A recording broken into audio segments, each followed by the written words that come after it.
Okay, this video is being recorded so everyone's aware. But yeah, go ahead. Hey everybody. Hey, so last time we talked about a lot of 2D stuff and like basic data flows inside of Touch Designer. So today we're going to talk about a little bit more about the workflow for working in 3D, especially as it relates to VJ assets. And then we're gonna make actually we're gonna make two quick scenes that can either be used as VJ assets or one of them has been used and exhibited in Otherworld. So when we open up Touch Designer, actually first of all, just throwing this out there. At the end of the lesson, we're going to get into something called instancing, which is about the power of like how to unleash the power of your graphics card to do a lot more geometry than your CPU could ever do by itself. And you will only see the benefit of that if you are using a computer with a dedicated graphics card. So if you're using like a Surface Pro or something with like integrated Intel graphics, you might not see as much of a performance boost. Okay. So yeah, when we open up, let's just go ahead and delete everything in Touch Designer, and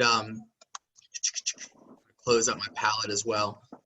1 second, I gotta do my 2-finger scroll because my thing is weird. There we go. There we go. So we got it empty. Today we're going to be talking about 3D, and 3D lives in, remember if we go double click to open up, it lives in our SOP land. This is this blue one over here, right? And this, actually, SOPs are the thing that is the closest between a product called Touch Designer and a product called Houdini. Originally, Houdini, which is a program that like animators in Hollywood use to, like, if Harry Potter shoots like some magic out of his wand and it looks like a face, they're probably using Houdini. It's an algorithmic like environment for building really cool visuals. The company that made that, there was a spin-off from one of the original owners, and he made it, was like, I'm going to make a real-time version of this. And that's why the parent company of Touch Designer is called Derivative. SOPs are pretty much the last thing that's really similar between Houdini and Touch Designer. But what's really cool is that if you get good at SOPs, if you get good at the 3D workflow we're going to talk about today, then you can take that over into Houdini land and make like really cool special effects if you're into making like cool 3D motion graphics. And it's not having to work inside of like C4D. Anyway, we're going to go ahead and make an audio reactive little VJ ball, and I'm going to show you how we get a 3-dimensional object all the way through what's called a raster chain into an output. Let's go ahead and make a sphere.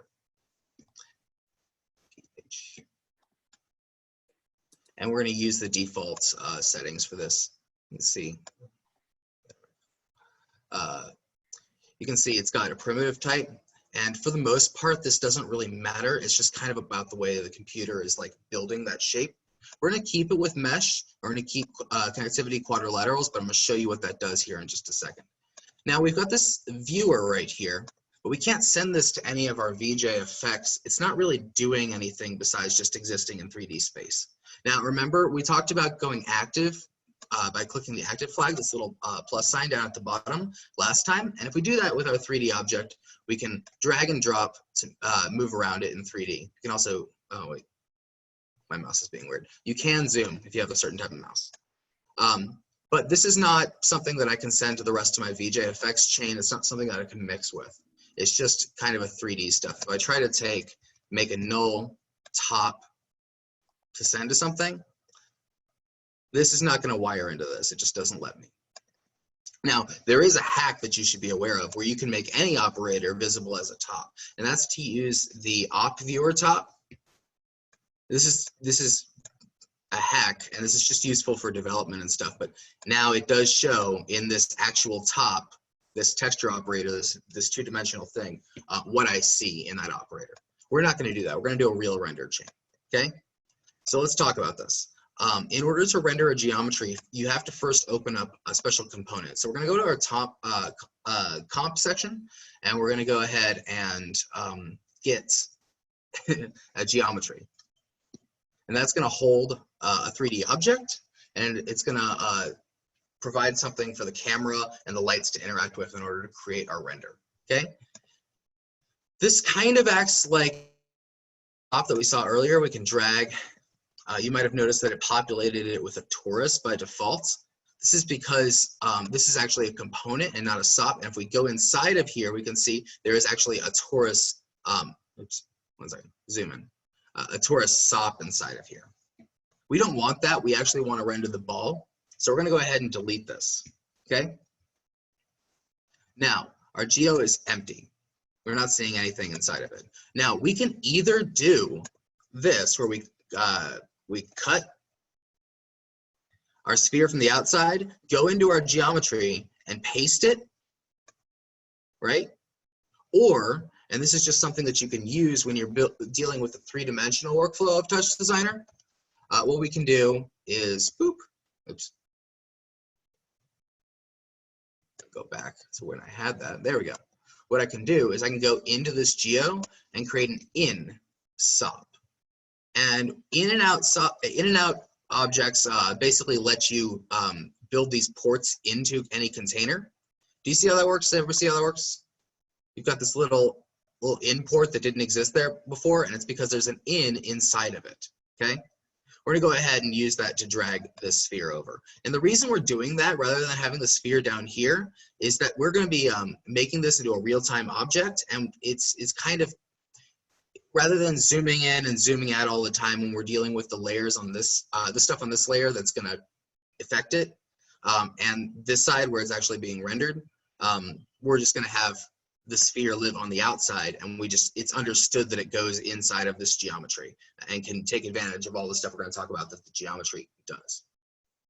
Now you'll notice that I can't really, that this sphere is now inside of this geometry, but I don't see it. I can make it active, I can still spin around, it's not visible. And that's because we haven't yet turned on its display flag and its render flag. We'll talk about the render flag here in a second, but let's just talk about flags. So we already know about the active flag, the little cross in the bottom right. But if we mouse over some of the other ones, we've got render and display. And you're going to want both of those to be on. Render, the render flag is necessary for it to then deal with what's called a render top, which we're going to use in a second to actually make this image. And the display one is talking about whether the geometry component that you're in is actually displaying what's inside of it. And that's useful for just knowing what's going on in there. Cool. Awesome. So we're going to go ahead and make a render top because we want to see this sphere that we just made. Okay. Now I've made this render, and by default, see how it says geometry asterisk or wildcard? It's looking, right now it's rendering any geometry. You can actually assign specific geometries to specific renders if you want to, if you're into some more advanced compositing. But right now it's just rendering everything, but it doesn't have everything that it needs in order to show me an image of this 3D object. What do you need? You have to have the actual object. Okay, you have to have lights for lighting the object to figure out how bright it should be. And then you need to know where you're looking at it from. So you need to have a camera. Okay, so we're going to do all of those things. And let's, if we right click on this, it'll tell us, see no camera comp found, rendering results may be unverified. Okay, well, let's add a camera. And by default, it'll be 5 away on the Z axis, and it'll be kind of centered. I don't really usually move my cameras too much unless I've got like a rail. Sometimes you set up a rail for your camera to move along. A lot of times you can move the object more, the 3D object more conveniently, okay? So we've got a camera, and hey, look, we've got, remember I can click the display flag of any top and see it in the background. Look, I've got a sphere, except it's not a sphere, it's just a circle. It's a black circle, it's not white. It's white here, why isn't it white there? It's not like that because there's no light. So we still need to add a light. Sometimes you're going to want to add an ambient light. There we go. Sometimes you're going to want to add an ambient light instead of a normal light because of the way the shadows and reflections can sometimes get be distracting. If what you're trying to do is like big blocks of color, you don't want a bunch of shadows. But if we add the light, it's going to work in a default way. This light actually exists, and we can go inside of it and talk about like how it's shaped and stuff. This light actually exists in 3-dimensional space. And you can set up multiple ones. It's got some, oops, it's got some pretty useful, pretty useful stuff up here. Like you can change the color of the light. In fact, if you get really crazy with projection mapping, you can use lights as virtual projectors inside of a 3D scene. And that's really useful sometimes, although it gets a little meta. Okay, so we're seeing this 3D object. That's pretty great. What are some other ways that we can get this sphere into our render? We don't necessarily need a light in a couple cases. And that's if we have a material that always emits, right? Or it's just a constant. So we can create a constant material. By default, constant material is just like everything is full blast 1. It's just white, right? And what I can do is by making sure that this is no longer active, so I can drag things, I can actually drag this material. Remember, the materials tab is something we haven't really talked about, but there's some fun stuff that lives here. We're going to drag this into our geometry, boop, make it our material, and now it's just wherever that sphere is, I'm just going to see the value 1, so white. You'll notice the background here is checkered, and that means that it's alpha, so there's not a black background. This will actually just sit on top of anything in an alpha accommodating workflow. I don't want that. Let's go back. I just wanted to show y'all how to do that. Oh, also there's wireframe. Sometimes pretty cool thing I can do is make a wireframe. Actually, that's kind of fun. Let's go ahead and keep that wireframe. Now, we talked last time about how to set up like a VJ interface with like a bunch of switches and stuff. And we're going to do some of that switching type of stuff today. But what we're going to be working in is Chopland and not Topland. So let's go ahead and make a slider like we did last time by clicking Comp. What I would like to do before we do anything else is I'd like to get this sphere spinning round. I'd like to have a slider that tells me that controls how fast it's spinning and in which direction. Let's get started with that. Remember, before I send data to a different type, I always like to put a null. So I'm going to right click on the outside of this slider and type in null. Remember, I have to use the same type, so I'm making sure that I'm using a chop. It's green. This is a channel operators. This is our data flow stuff. Okay, and by default, your sliders are going to send out a value between 0 and 1, right? We want this sphere, which we can see we have a variable called rotate right over here, and we're going to be rotating it here in just a second on the y-axis, which is the one that goes up and down. We're rotating it around there. If I go to 0 to 1 by no, make this available, and rotate on the y-axis, chop reference like we did last time, I can rotate it, but it's only 0 to 1. So we're going to use a couple little chops here, and we're going to do some fun stuff.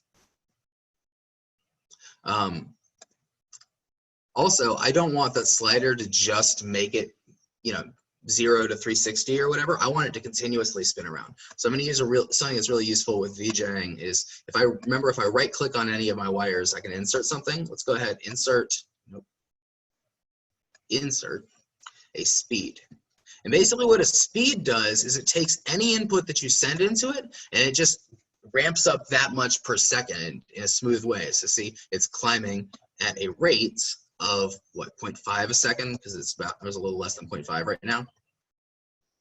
If I now, so now because the variable rotate y is attached to this null over here, you can see that I'm very slowly rotating this sphere. So, and I can actually go 0 to, yeah. Cool, well that's part of the way there. But let's go ahead and modify the input signal before it gets to the speed. If I right click on here again and click insert, I can pull up, we might have talked about it a little bit last time, but pretty much the most useful operator in Touch Designer is the math chop. And math sounds like really scary, but really it's the function chop that's really scary. The useful thing about the math chop, the thing that you usually use it for, is for this page, range. So we have a signal coming to us and it's from 0 to 1, right?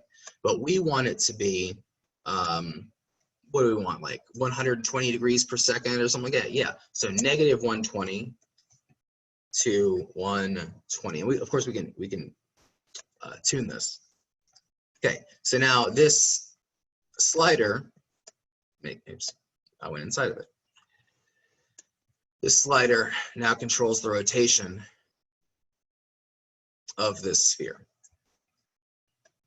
Now, I could have moved this,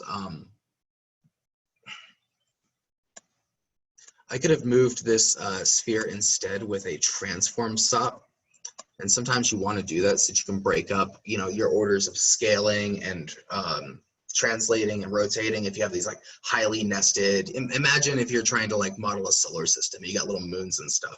You're going to want to build these trees in that case of a very popular SOP called the transform. We could have done it in here instead, but in the case of sphere, it has a rotate built into it and just trying to save computing power.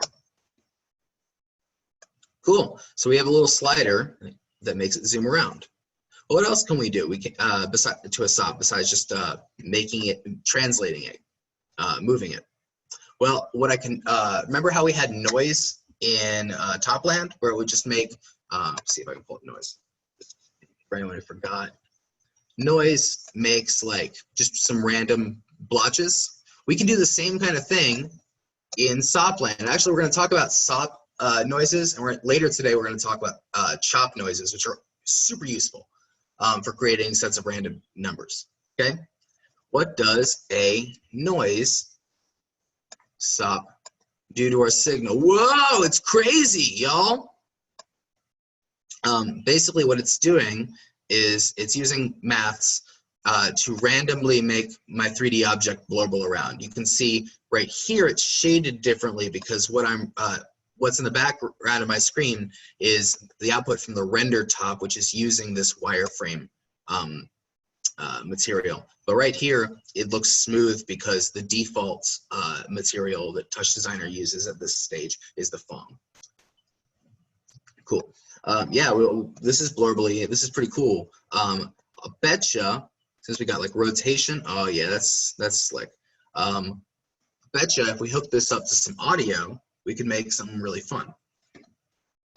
Or we could hook up to a beat. Let's do both. So remember that audio lives in our chop land because it's a channel. It's a flow of information. And we can grab the audio from a USB interface or our microphone on our laptop by using the audio device in. I'm going to have to check it out. I think I'm going to use, can I use you? Yeah, I definitely can. Cool. We can use that to get our microphone inputs. This is really distracting. I'm going to go over here and make it go away. There we go. You can see that if I clap, there's a little bit of latency. Real quick trick, make your buffer length shorter, and you don't need to have as high a sample rate, although you can fuck up your computer if you mess up your sample rate too weird. But if I just took a 0 off of there, I don't need to have a high sample rate because I'm measuring the amount of loudness. I'm not measuring the exact frequencies, and I'm not trying to record anything in pristine quality. We can analyze this income. Make sure. Yep, we analyze this incoming audio.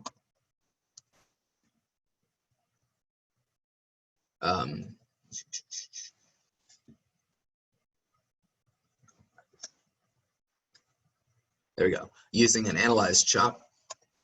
And if anybody has done sound, you'll recognize the one that we're going to use. It's what we talked about last time, is RMS power. And that stands for root mean square. It's just that it's math of how loud it is. I can see it if I smash it, it goes up, it goes down. It's already smoothed, which is great. Remember we talked last time about smoothing out channels by using a lag chop or by using a filter chop, which works very similarly. That can help smooth out your stuff at the cost of being a little computationally expensive. We don't really need to do that because RMS is a function like that averages over time. Woo! Wait, what's wrong with you? Where are you? My headphone's dying. 1 second. Yeah, there we go. Cool. Can everybody still hear me? Great. I had some trouble earlier where I was using my microphone for Touch Designer and for a Zoom call. So here we go. Yeah, you can see that when I make more noise, it gets louder or not. Remember, if it's coming through too loud, when you're getting it, you can right-click, insert, and use a math to change that value with you're going to probably want to use the multi-add and use your multiply to make it louder or softer. If you're not seeing a useful little, that looks pretty useful for me. Okay, cool. Let's go ahead and use this number, which is very small, to change the amount of blurbeliness on this noise over here. And then we can make a cool, that's a cool VJ asset. And then we'll move on to instancing. Remember that if I want to send something at the end of a data chain of operations, I'm going to want to use a null. It's just always good advice to be in the habit of making nulls at the end of your chains for a lot of reasons. Okay, and let's go ahead and take a look at what variables we have in our noise. And we're going to figure out which one we're going to want to manipulate. Okay. So you got a seed, and if anybody's worked with random in a computer before, you know that the seed is kind of like, you can make a thing, and then with a different seed, it'll be like a different instance of the set of random numbers that makes it. It's really useful if you want to make a lot of things that are very similar in the behavior, running at the same time, but they are different. Let's see, you got roughness, meh, not very exciting. Exponent, that looks crazy. I don't know what that is. I'm thinking amplitude. Yeah, I just want to take a look at a lot of these things. We got a period, which is how insane this is. Yeah, it's amplitude. That's the one. Blurb. Okay, that looks pretty blurby. I want it to be more chaotic. Gotta surf this for a second.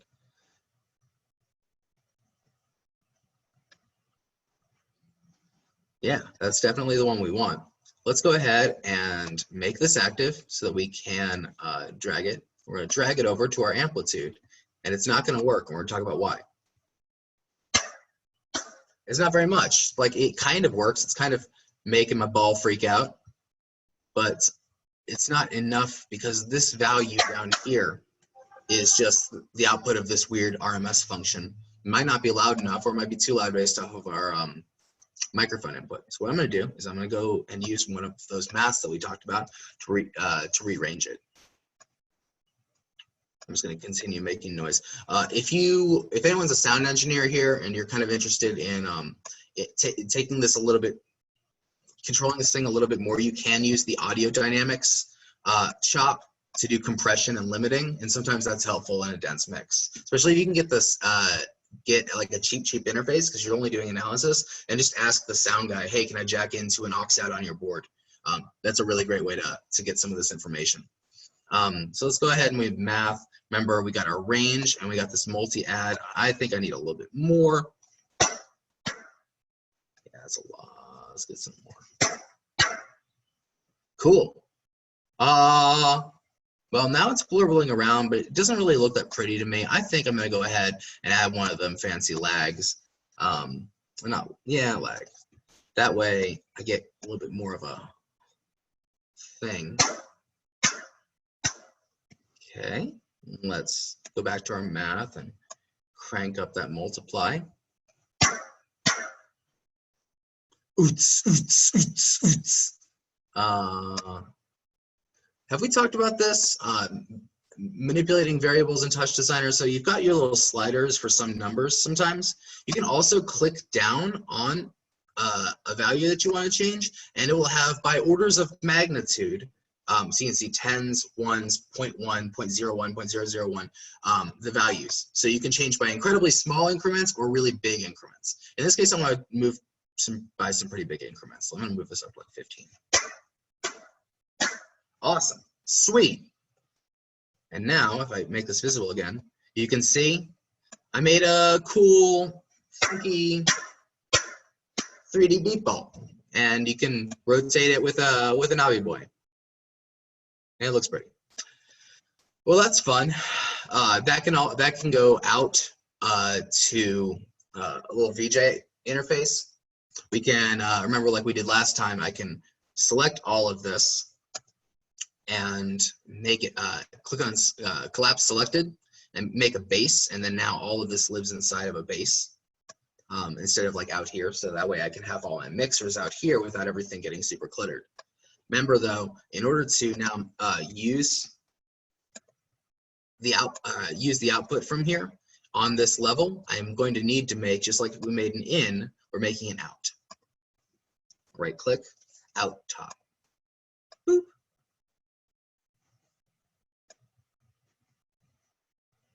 Awesome. So that's the basics of rendering a 3D scene in Touch Designer. You have to have a camera, you have to have a render top, you have to have a light or a material, and you have to have the geometry, and your flags have to be on. You can manipulate them using chops, right? And that's how you can do basic SOP stuff. Now, beware doing too much stuff in pure SOP land, though, because it's really heavy on your CPU. If you use too much of it, because it's calculating all these vertexes on your computer processor, you're going to run out of speed. You're going to run out of like power real fast, and your computer is going to start acting like real slow. How do we get around that?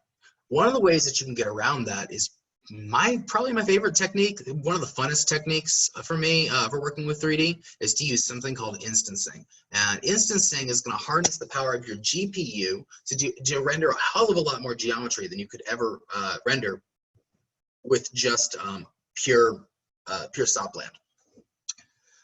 So let's go ahead and make a new base, and we're going to go inside of there. We're going to make the same thing we did, but we're going to talk about instancing in a rendering context and how to use it for VJ. Okay, so I need to make another base. Remember, a base is a type of comp. Base. And I can scroll into there. What did we need to make a 3D scene? We need a geometry. Go ahead and make a geometry. Boop. We had a camera. We kept the camera at its default settings. And we needed a light. I could use an ambient light. One of the things I like to do once I've really tuned in a project is take the light and then make a bunch of lights and move them all around while looking at the same object with different colors. There's fun things like that. I'm sure people who have built crazy 3D Unity scenes can do some even crazier stuff. And we also need a render top. Boop. We've got this stupid torus that just comes with it. It can go away. Instead, I'm going to feed it something from the outside. So remember, we're going to use an in SOP. And then we're going to make sure that let's send it a box this time. Boxes are good for instancing because they actually don't have a lot of points on them, so you have a lot of computational freedom. Remember, it's coming in. We got to hit our render flag and our visible flag, and now we can see it. Now it's being rendered. We go to our geometry settings, or even this thing, and yep, that's definitely a 3D box. Cool.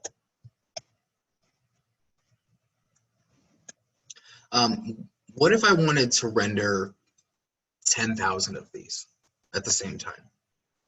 If I was using my CPU, I probably wouldn't have enough processing power to do it. But with your GPU, I can definitely render 10,000 of these at 60 frames a second. I'm going to show you how, okay? We're going to render 10,000 of this same, or 1,000, let's start with 1,000, of this same exact box eventually. But the computer's gonna have different settings for each time that it sees it. So we're gonna save a lot of power. Let's get this box, let's make it a little smaller. Okay, and let's make another box just to demonstrate this principle.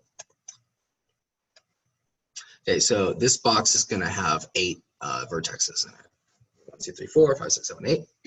What if I want to have one of these boxes, which are a little smaller, because remember we made it, now it's a third, let's actually make it 0.1, right?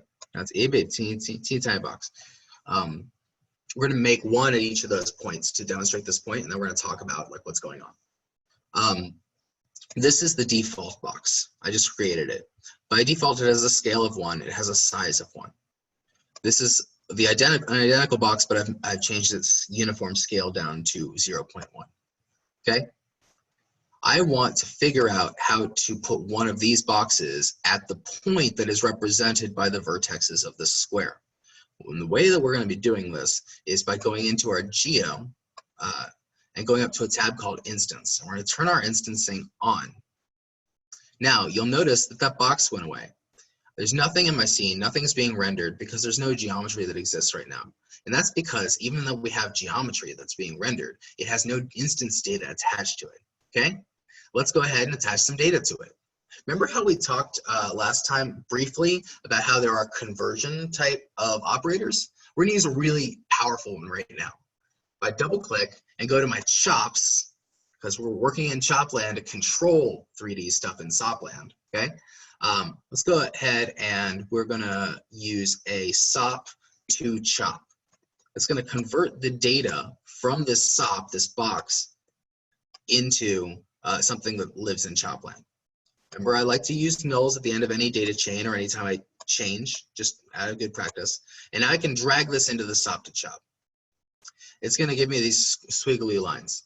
And basically what those squiggly lines are, that's channel data that I can then use to do this. I think there might be some built-in subdivisions here that I might not have accounted for. Anyway, let's go ahead and make a null.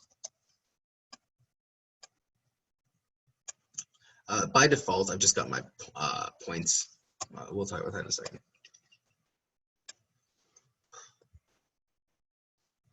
If I drag this this operator, this null, into my instance chop data, I can start to use the data. It does look a little bit different if you have the most recent version of Touch Designer, because now you can read directly from DAVs in a different way. But now we see all of the different things that we can manipulate about the different instances of the box that we're going to make. We can see our pivot, our scale, our rotate, our translate. If you see, there's actually an instance 2 thing, so we can do rotate to vector is kind of useful. We can do cool texture things. We can change the color, which we're probably going to get to. And then there's instance textures, and that's actually really useful if you're building 3-dimensional interfaces that have like highly nested geometries and like menus and stuff that you're flying through in 3D. That's a little bit more advanced, but this is the only way that you can get enough computing power behind your application to do that kind of stuff in Touch Designer. But the only one that we really care about right now is Translate X, TX, TY, and TZ. Hey, would you look at that?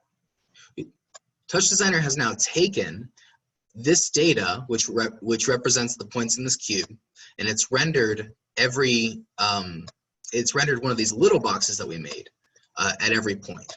Okay, let's go ahead and just demonstrate that they are different. Okay, so remember we talked about transform. You use a lot in Sopland. Let's go ahead. I'm just going to type in. I don't have a lot of time to go over this, but just if you follow along, there's a useful script that you can use. Abs time dot seconds. That's 1 per second. It's just an expression that you can use times 120. Okay. So each of these small ones exists on one of the points of this big one. And actually, one fun thing I can do is go up here. I can do the same thing to the big one, but let's do a different axis and it'll look kind of fun. Transform. Let's do it let's rotate on our x-axis. X-axis goes this way, so we're rotating this way. Abs time dot seconds. It's just a useful expression. If you look up Python expressions, I'll post to it on the group chat. There's a really great page that explains it. And remember how we talked about it one of the beginning of these.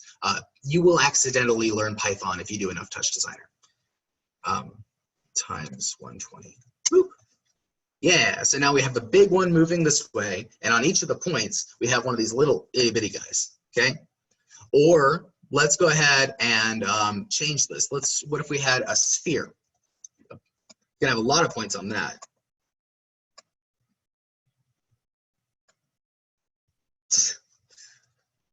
Now we've got one of these things on each of these points, and it's not really using a lot more processing power because this is all being rendered on my GPU. That looks obnoxious. I don't want to look at it anymore. Now we can do some pretty fun things with this because it's not just the location data, it's or rotation data or any of that kind of stuff. We can also change the colors. We can change the size. Scale is really fun to do. If you want to like taper things off. Has anybody here used Trapcode Tau? It's a plugin for After Effects.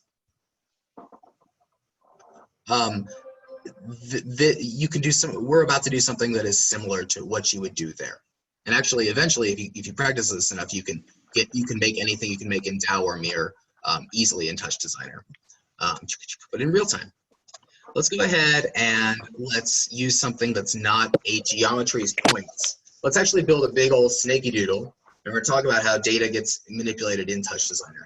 And then we're going to use a particle system to generate our points, and we're going to get crazy. Okay, so right now we've got this. We're going to go ahead and delete everything before this null. Okay. You know how we used a noise stop to make a 3D thing blorbly? Well, there's a noise chop we can use. It creates data that's blorbly. So let's go ahead and pull up a noise chop.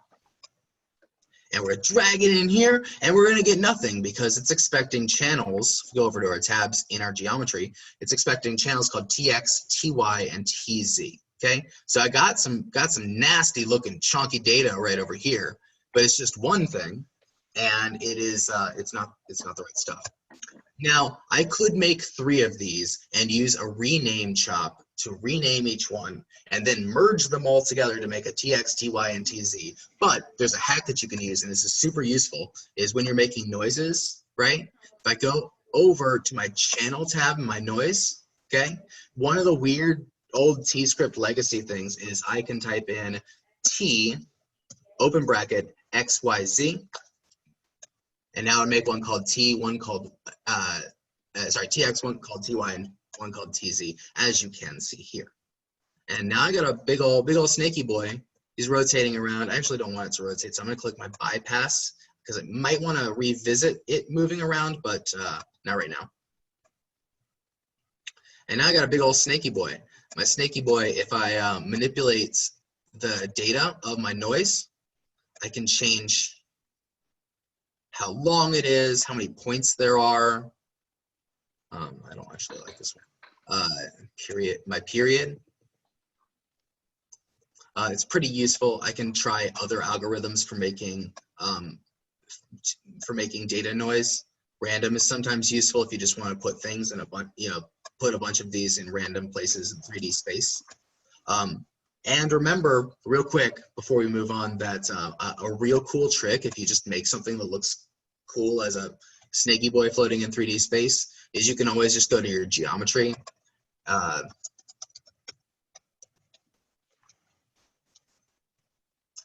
Throw a couple of these boys on here, and just because parallax is just always pretty, you can get some fun things just by making your geometry move. It's just a cool little trick.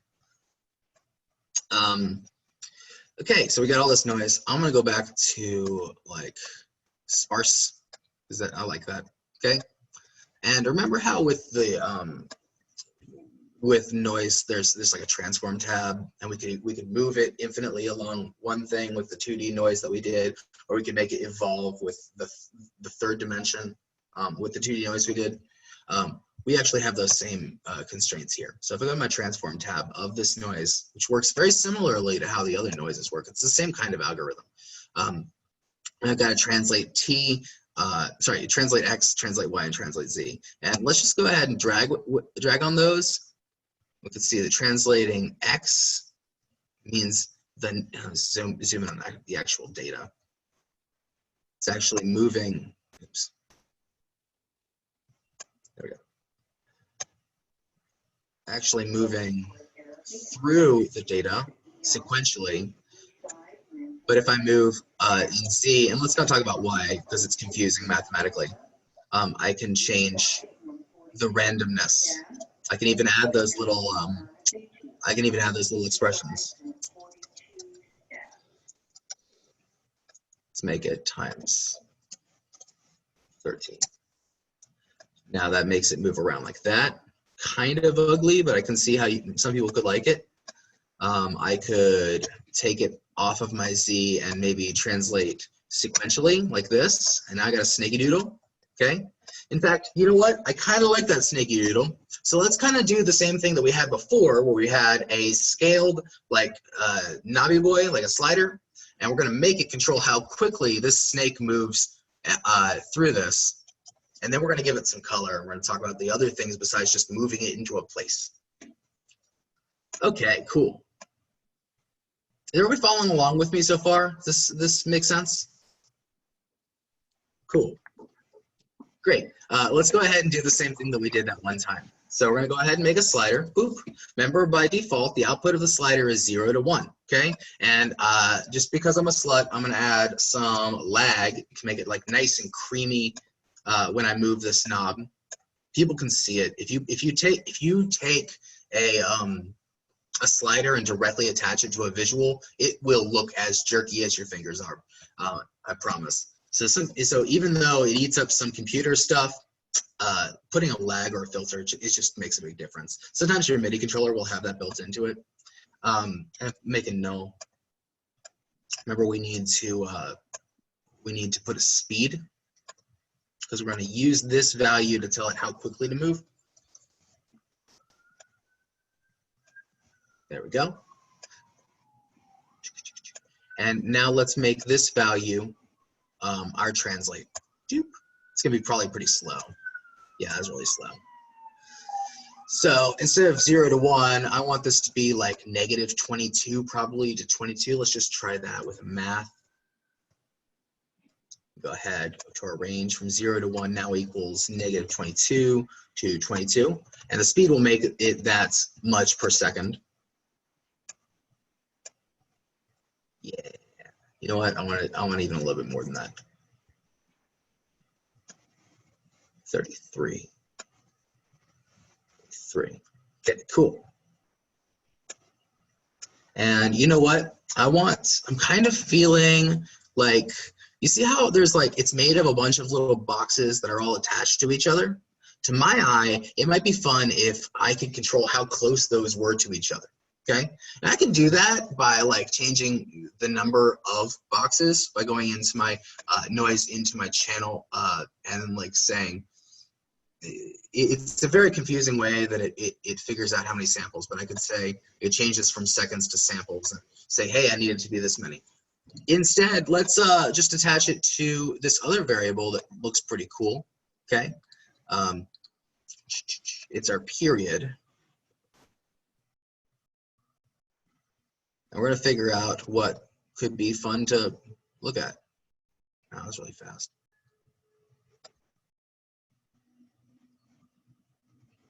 Amplitude offset, yeah. Cool. Yeah, there we go. Oh, that's because it was moving super fast. That's why it looked ugly. Let's go ahead, and I think it's my period that I want to change. If I get a really high period, it's this little smooth boy. And if I have lower, it's like a bunch of crazy. That could be fun for VJ context, especially with like the mixing and the effects that we talked about last time. So let's say our low end, by dragging the slider, I know that my high end where it starts like I'm not getting much more per additional thing. I'm getting diminishing returns. It's somewhere around like 4.5. It's gonna be on one end. And on the low end, it's somewhere around like 0.1, right? Let's go ahead and make a slider, and we're going to map that value. Mapping is what it's called when you rearrange something in a computer. Let's go ahead and do that, and then we're going to make a slider that controls. So we'll have two different sliders. One will control the speed, one's going to control the wackiness. And then we're going to deal with some color. So I want a slider and a math and a null. Let's actually move this because I want some more space. Let's go math, doop, right here. And no, because I'm about to swap it up. I'm about to change it up, man. If you were really doing this for a hardcore VJ context, you might merge these all down to one component so that you could have additional controls of those channels as a unit. Sometimes makes some more sense, or you would use something called custom. We can do in the future maybe a class on custom operators, basically how to make extra tabs and buttons on any operator that do custom things. But let's go ahead down here and remember it was range, I think it was 0.1 to 4.5. Make this active, like we talked about, so that we can make it do things. We're gonna go to, what was it, period. Here we go. Shop. Cool. Now I got two fun knobs. This one is how fast I'm moving, and this one is like how crazy it is. I kind of like that when it's all big. I'm gonna go ahead and see what that looks like, just out of curiosity. See how this, it's actually this big tangle is what's going on. So let's go ahead and remember how we talked about just to make extra parallax. A lot of times if your 3D object is just something floating in space, it's nice to add just a little bit of rotation. Let's use this expression that I really like. You just need a little bit of it, like 2 degrees on this axis per second, and let's, usually if you get 2 different values on 2 different axes per second, you can get a nice little parallax. Let's try 8. This one has to be like 6. Yeah. So now this is kind of like moving around. It's a little bit more visually interesting. Cool. Well, this is kind of fun, but what else can I do with it? Well, I can definitely color it. And remember we talked about coloring using a ramp and a lookup last time, but I want to color it actually in 3D. So these are all technically the same box computationally. The graphics card is just rendering it in a bunch of places because magic. But it's the same box, but I can feed it custom data about its size and its location and color. So let's go ahead and feed it. Remember, we only have one chop that we can send instance data on. So if I make another chop that somehow holds RGB data, it's not gonna, I'm not gonna be able to use it over here. Okay, but what I can do is merge the data about TX, TY, and TZ with RGB color data. And then I can use that RGB color data to do some stuff. So one of the easiest ways to just make a set of colors is to use our ramp top. We used this a lot last time. It's one of my favorites. Go ahead and click on our ramp. And by default, it's this black to white. Kind of has this gradient. I'm going to go ahead and add some colors in here. Just kind of make it a lime green because power clashing. Get like a, let's make a purple. So why not orange?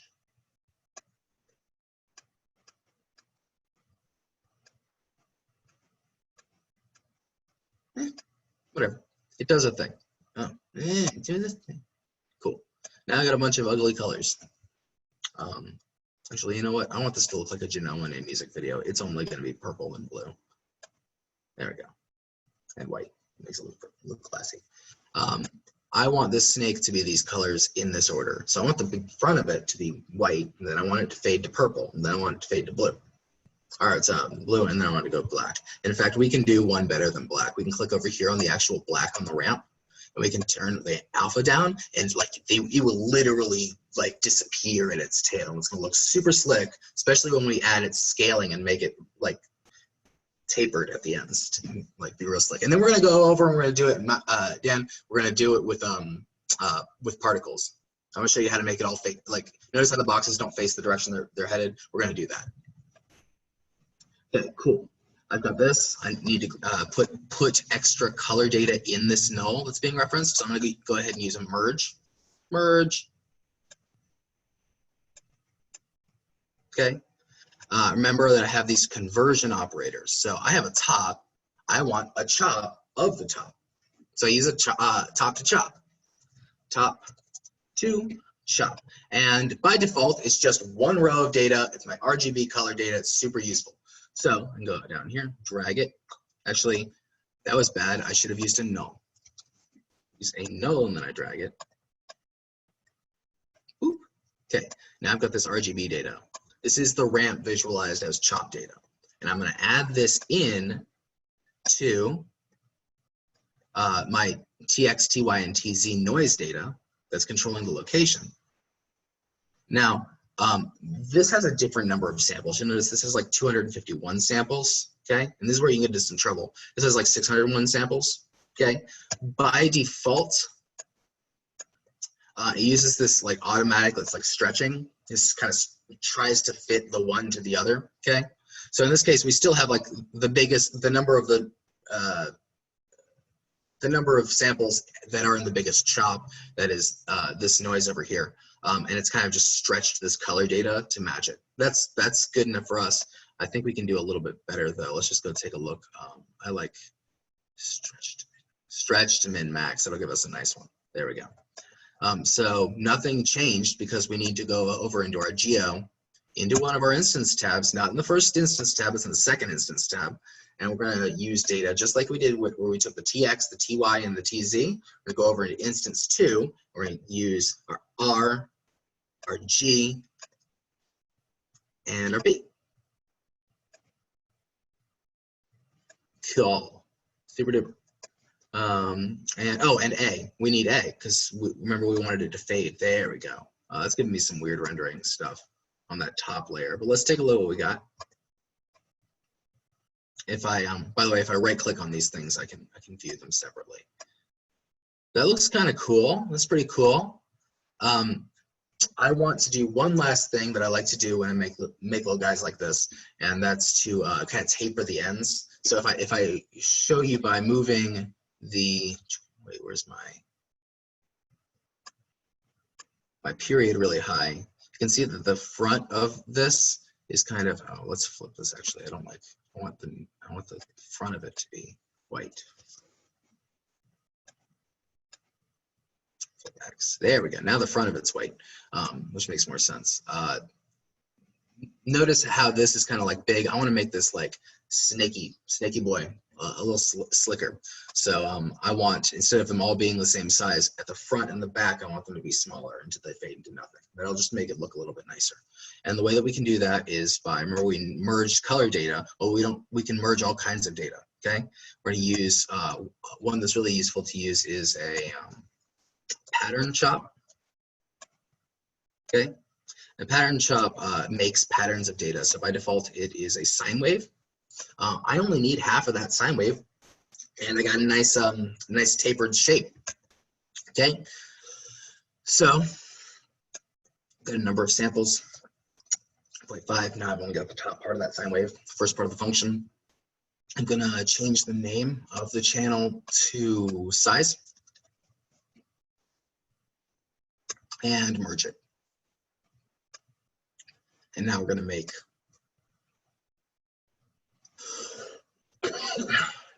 our scale our size. Boop. Yep, and Z. So now it's got that, and it's a little slicker. The front of it is a little bit, you know, it looks a little different. I can also change the variables about this pattern, so I can do some fun little things like that. It might be useful for people who are doing VJing. I can change my offset. Yeah, all this kind of stuff. Okay, well, we've done this. Now we've done this with like this 3D object, and we've made this 3D VJ asset. Okay, we can make it do some pretty fun stuff. We can also do this with particles, and particles will probably be a better situation in which to talk about direction, how to do the rotation for these things. This is a little bit complicated. Is everybody following along so far? Great. We're going to use particles as an example, and then we might come back here. See how I've got the size changing, I got my color changing, I got all kinds of fun stuff changing about this little VJ asset we made. We even got opacity. but it is the same box, and it's not really it's not really oriented based on the direction it's going. So it kind of like messes with your eyes a little bit. I would like for it to be creamier. In order for it to be creamier, I want the boxes to be facing the direction that they are moving, such that if let's remember we have a box. If I build transform, just to demonstrate this a little bit more, let's scale it on the x-axis.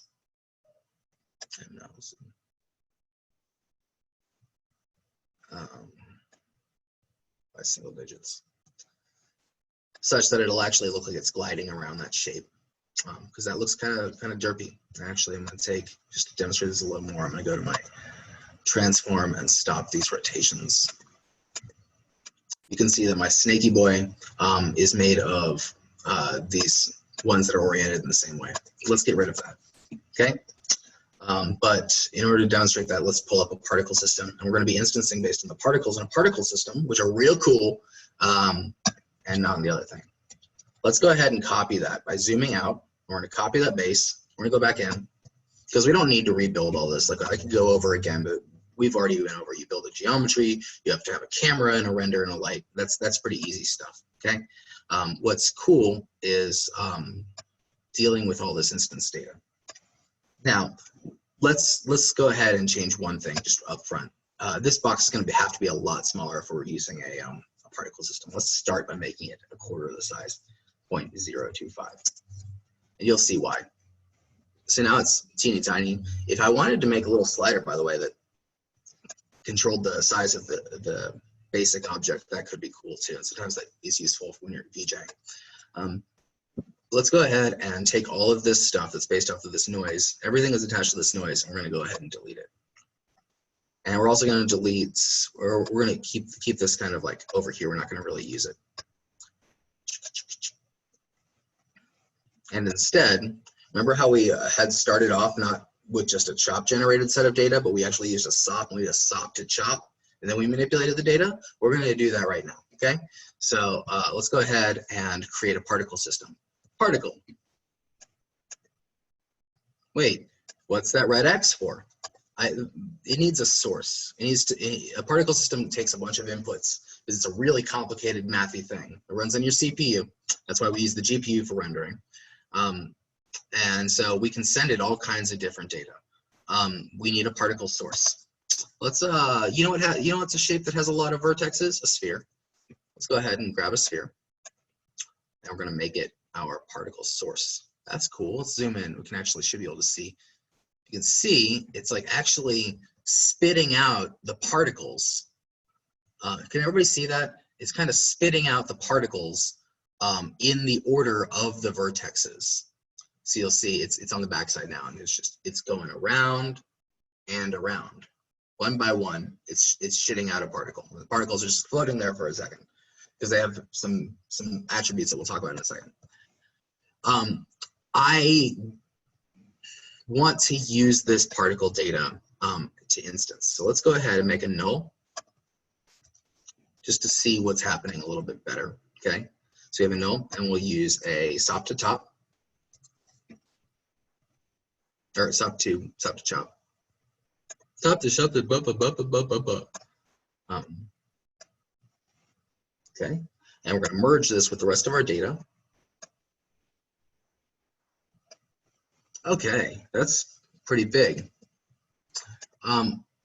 First thing is, a lot of times when you're building a particle system and you want to use geometry's vertexes, it's a convenient way to get points out. I'm going to want it to be pretty small. Usually when you have a particle system, you want a tiny little thing that bursts stuff out. So let's go ahead, first thing, we're going to go to our radius, and we're going to bring it like way, way, way down. Like, not even that, like really far. Like 0.01. There you go. And now you can see how it's shitting it out. It's a very small point it's shitting it out of, okay? I also want it to act more like a traditional particle system that you might work with like After Effects and stuff, in that I want it to emit in all directions at the same time, okay? So right now it's emitting the particles in the order that they are numbered in SOPLAND, but what I can do is I can use, What do they reorder?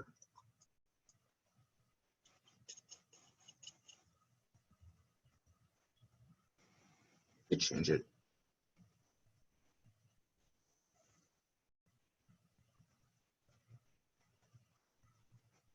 One second.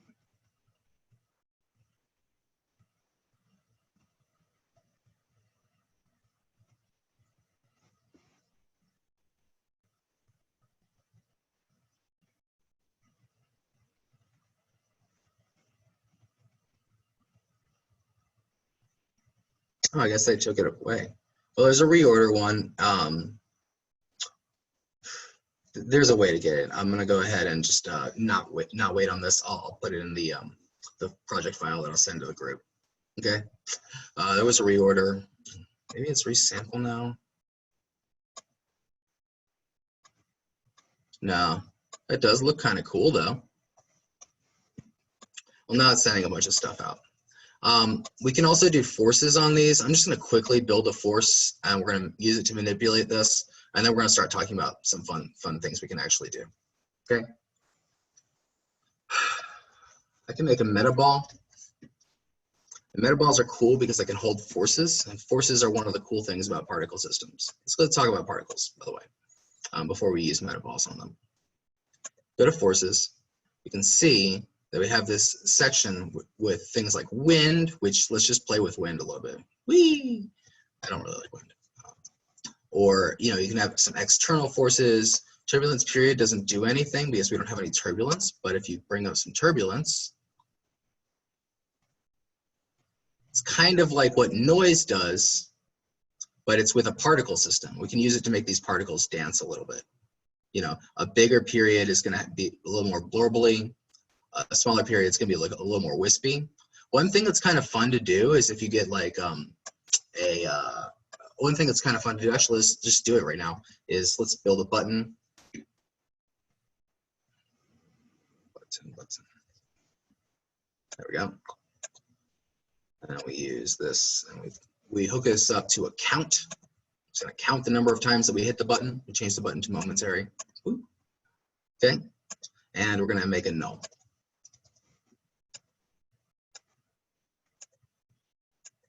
Cool. So now it's counting. Remember how we talked about what seeds do? Let's go ahead, use the seed. So now every time we press the button, it'll change kind of the attractor for these particles. And this is really fun. You can link it up to beats through Ableton Link. Remember we talked about the Ableton Link chop? It's really bugging me that I'm not getting equal distribution of all of these points.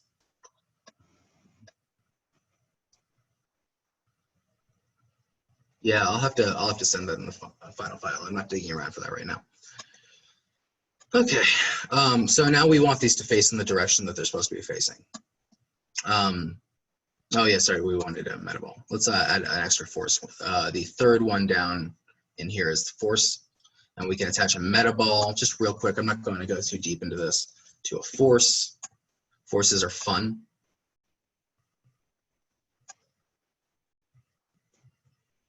Because I can put like a vortex force in here and turn down my, well, it's being overwhelmed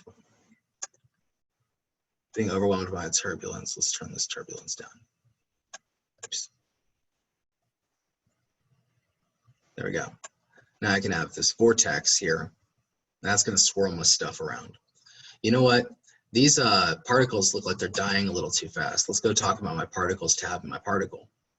It's got the number of bursts per second under your birth, but life expectancy is at 3 seconds. I like to have longer ones when I have these big goopy particle systems. Okay, so let's make it 12. Since we're rendering on our graphics card, it shouldn't really matter too much. And just because we changed some stuff, let's go ahead and pulse that. Cool. Got a force. I change the direction of my force. Yeah, there we go. We can change the spiral. Make some fun shapes with it if you really practice.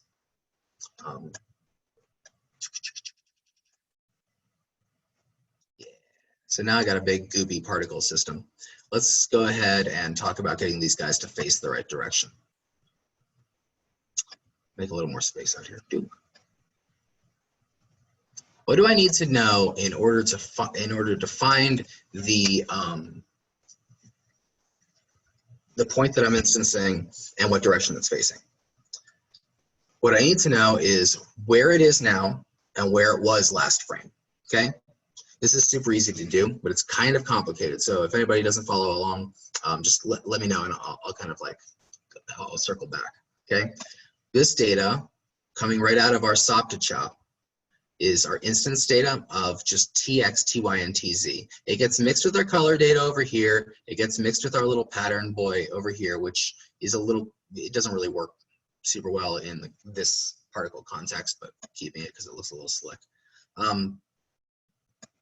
I'm going to go ahead and want to compare this data to the data that existed a second ago.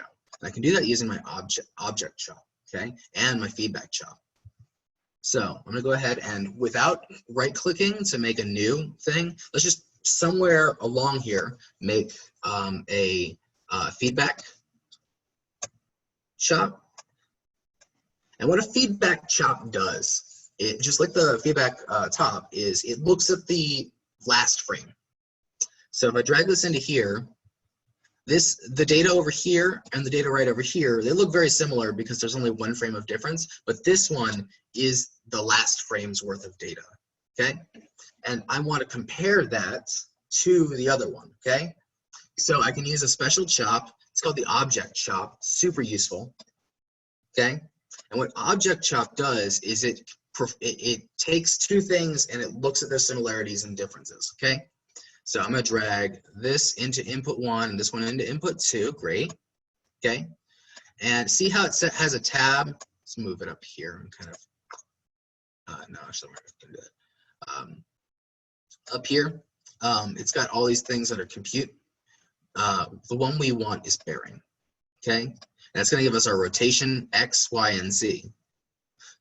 But wait, this is just one RX, one RY, and one Z here, but we have a bunch of data over here. I should have RX, RY, and RZ as many as there are samples here, okay? What I'm doing wrong is I need to go, I need to make sure that I'm doing this object thing for the number of samples that there are, okay? So we're gonna go ahead and go to our channel tab in our object. We're going to make sure that there are as many channels being calculated with the by the object as there are channels for me to evaluate. Okay. So there's a couple different ways that I could do this. I could use an expression, but we kind of haven't gotten to expressions yet. So one of the things I can do is a super useful chop to play with is info chop, and it can give me information about different tops. It can give me like how long it's taking to cook, basically how efficient or inefficient it is. It can give me like when it was created. It can give me all kinds of fun things that can be useful sometimes, okay? But the one that I want is length. I want to know how many channels am I calculating for, okay? And it looks like I'm calculating for 1,201 samples. That's how many there are in this flow of TX, TY, and TZ. And that's how many RX, RYs, and RZs I want so that I can combine that and then get my rotational data. Is everybody following along? We kind of got a little deep. Everybody, this makes sense? Cool, great. Let's go ahead and make this active so that we can use the data off of here, okay? We're gonna wanna go ahead to our channel tab. Remember, a lot of our stuff in Chopland lives in our channel tab. We're gonna go to start end, and you'll see this S over here. And that's because Touch Designer does a weird thing where it has seconds and frames that you can build lengths of data in. But we actually just want to go raw samples. I is how it's notated, okay? And we're going to send it. The end is this one. Hey, I suspect we might have to make this a -1, but we can go back here in a second. Okay. And we're gonna, we have our color data and our little bloopity bloop we made with our pattern chop in this merge, and it's being stretched. But we don't want to stretch this data. We want this data, this rotational data that we're making right here, this Rx, Ry, and Rz that are now being calculated by this object. We want those to perfectly line up with their cousins in the Tx, Ty, and Tz, okay? And so what we're gonna do is we're gonna make another merge. The one that's gonna be like our uncorrupted perfect merge. That happens before that. Merge. There we go. So now, but we've got transformation and we've got rotation, which means that down at the end of here, this is getting real big. And when you do this kind of stuff, especially in a VJ context, you end up with these enormous lists of like every possible variable. Like the age of a particle, or really fun things like that are really useful. So I can go over here, go to my instance 1, and go to my rotate. Oh, I have rotate Z. What's rotate Z is? Oh, that's why it was weird. Size. Ooh. Rotate X is Rx, Ry is Ry, and Rz is Rz. Yep.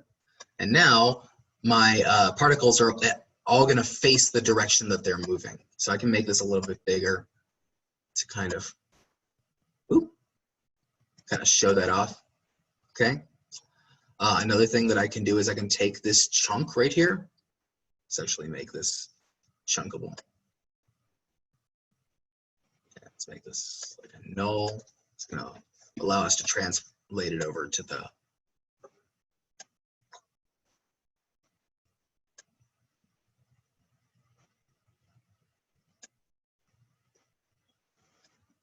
we're going to go ahead and grab this and we're going to bring it back to the scene that we made previously. We're going to talk about it.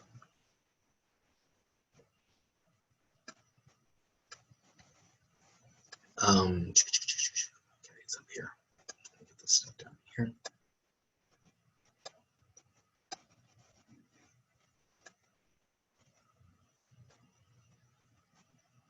Oops. Nope. Also not that. There we go.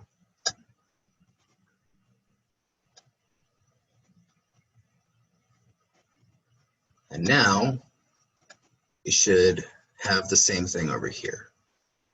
T, that's RC, C, RY,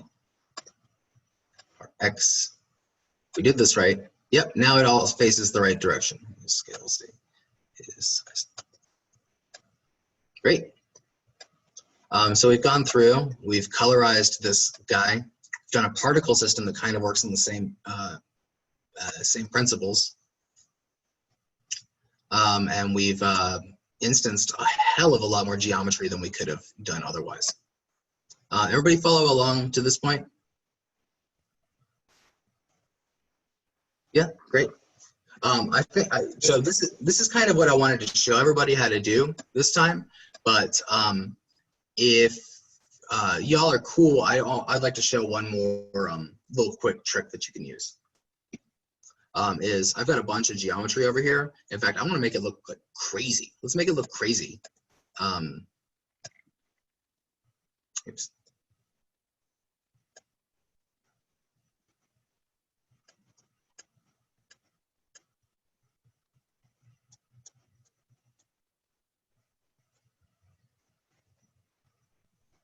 Oh yeah, we're gonna definitely want to lag this value because that was ugly as hell. No, it's true. Like when you're VJing, like that's kind of cool. And there's like a trick. There's like tricks like you can hook it up so it goes like oots, oots, oots, oots, or like stuff like that. Yeah, that's nice. Make that lag a little bit longer. Oh yeah. Oh yeah. Look at that. That's pretty cool. So we've got this color thing. What if I want to look up a color? Actually, this will work better in particle land. What if I want them to be a certain color based on how close they are to the center, so that the color moves out from the center outward? We can do that pretty easily. Let's make this a little smaller because it doesn't get to me. A lot of this is all super subjective work, by the way, obviously. Let's go ahead and make it so that rather than like vaguely based on its age, which doesn't really make sense in this context. We'll make it, it's a certain color depending on how close it is. So we have this merge down here. And we're going to go ahead and we're going to want to sort these colors, or sort these samples and these colors together. Okay, so we're going to need to make it. We're going to need to make another channel that lives in here. This is kind of advanced, so I hope I don't lose anybody. We're going to want to make another new channel in this giant master list of channels, and that channel is going to be how close are you to the center. Okay, and then we're going to organize all of our samples in a different order. So you see all these channels, they're going to be in a different order, but you're not going to notice a difference in where these objects are placed in 3D space because it's the same data. It doesn't matter what order it's in, okay? And we're just going to use that for organization, and that's where this kind of stuff gets real slick, okay? Let's move this. Let's make some more space. I'm going to open this up real quick. Okay, let's figure out in order. I want these channels to be in the order of how close they are to the center, okay? So we used this object before, and what we're going to do is we're going to make another object chop, okay? But this time I'm not comparing the current location and the previous location. I'm comparing the current location and a location of 0, okay? So we can do this with like a null object, but the easier, cheaper way to do it is to make a constant chop. Remember, constant chops just store data, okay? I'm gonna make a tx of 0, a ty of 0, and a tz of 0, okay? And this is gonna function in data land as this is a 3D location of 0 as far as the object chop is concerned, okay? Okay, and we're gonna want, we don't want position, okay? We want distance. Oh no, I only have one. Well, let's go back to our channels, go to start end, switch both of these to samples because Touch Designer has to be confusing, and make this same number of channels that we already have this number down here, so we might as well use. So I selected this guy, and then it's like, it says samples down here somewhere, length. If you were being real slick, you would use an expression. You would use the operator name dot par dot input. You know, you'd get its inputs, and yeah, you get the number of samples off of that. But that's like a whole extra lesson in Python. Okay, so now we have the right number of samples, and this is the distance from 0, 0, 0 per piece of data. Remember that we have to remerge this here in a second. Let's actually do that right now. Merge. We're going to use the default merging technique because we want this to perfectly line up. Nothing changed, okay? And now we're going to do some crazy magic, just some mega coconut shit. Is we've got, does everybody follow along so far? We've got all this data about where these points are in space. And we have this new channel, which is how far it is, how far away it is. Yeah?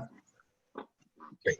We're going to go ahead and we're going to now sort this data. And even though the data is going to change its order, it's not going to, it's going to be in a different order. Nothing in our scene is going to change. And that's going to allow us to inject new data based on different orders. And that will make more sense in a second, okay? We're going to use a sort. And sort is really useful. It's going to, now I just fucked everything up. It's just going to do, it's going to help us manage all of this data, okay? Right now it's changing all of our samples. So all of our distances, all of our TXs, blah, blah, blah, from lowest to highest. But we want to do it per sample, okay? Increasing values by channel names. The channel name is distance. Oops.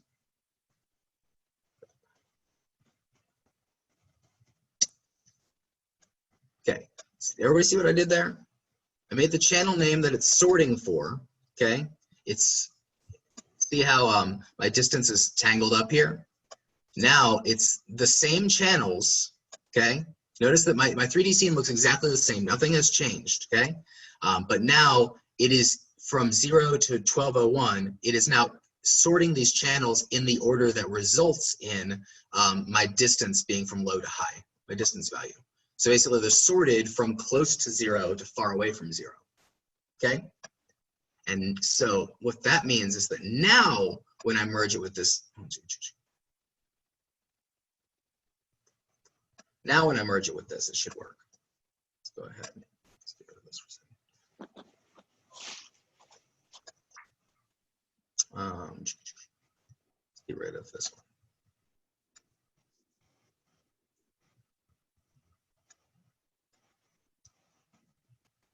Let's just merge this one separately with our input from here. We've got different numbers of samples. I'm gonna have to go to our align, and I think it's stretched to min max. No, it's not.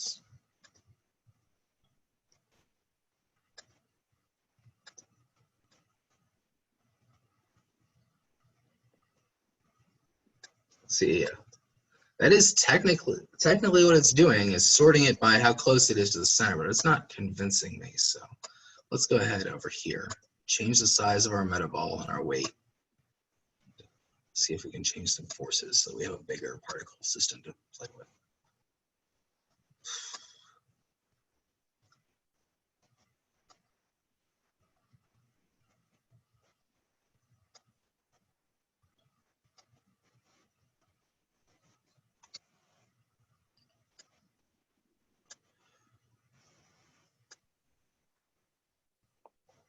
There we go.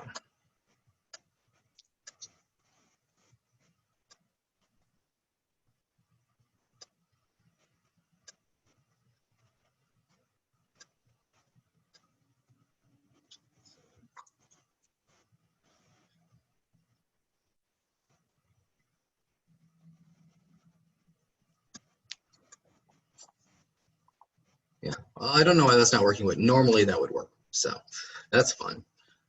Anyway, we covered a lot in instancing land today. I hope that wasn't too confusing.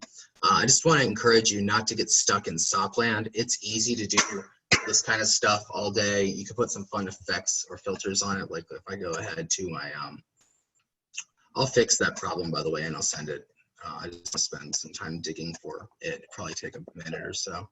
We can go ahead to our palette browser. We can grab some effects, tools. Filters up here.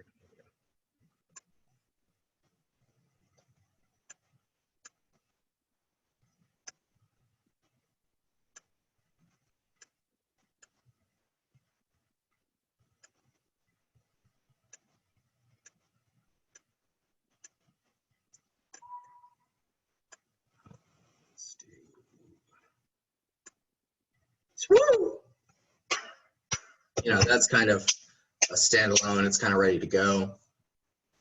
Use some more hue shift on that. Woo! We could go ahead to our particle system or to our other thing. We could do a similar type of thing. I could, one thing I like to do with particle systems is, you know, an RGB delay is usually pretty fun. So let's go ahead, make a null in between these two. We're gonna put an RGB delay. Palette browser, image filters, RGB delay.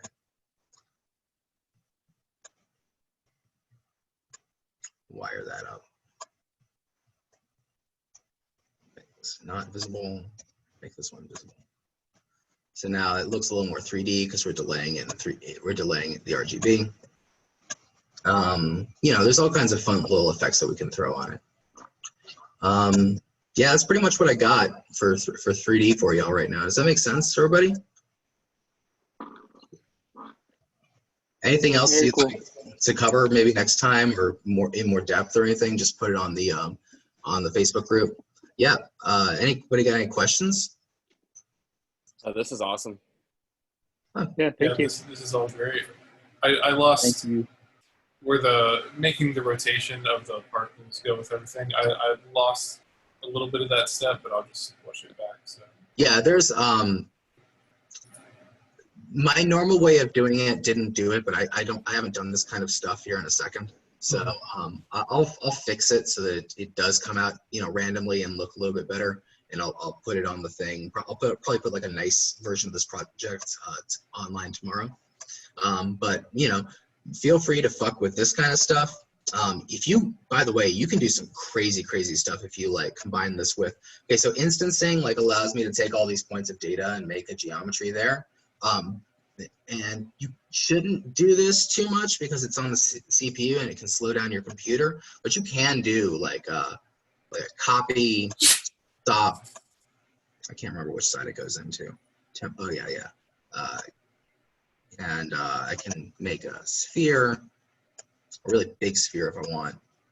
You know, I can make, other way around. I can do this kind of work in pure SOPLAND, which is not worth it if I'm doing active transformations all the time, if I'm actively changing these shapes. But if it only cooks once and then it's just 3D data like it is now, that's usually safe to do. But now I can take like, you know, this, I can put it in here. Now it's made of something weird. I don't know. Let's make this, see if I can do something fun with this. Radius, make the radius kind of big for all 3 axes. Okay, and let's change the number of rows and columns down quite a bit. You know, yeah, oh, that's kind of ugly. You know, I could,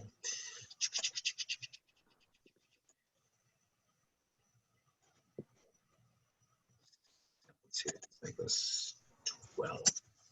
You know, now I've got these big old scoop-to-doo-whoops. I can actually zoom out. That's what Kanye calls them, right? Go zoom out really far, or change my uniform scale of the thing. And see now I've got like, if I add that red I was talking about, times 8. Let's do the same thing for this axis. Times 5. You know, now I've got some fun stuff, and that's just by copying it a bunch of times, you know, into all the points of a sphere. Now it does something else. You know, there's a lot of fun little things you can do by working with copy SOP and working with your instancing and manipulating this data, shuffling it around. Just see what you can do. You can accomplish some pretty fun stuff. Cool. Anybody got any other questions before we kind of, you know, end this? Okay. Thanks. Glad Yeah. that you on. Thank you. Thanks, man. Thank you.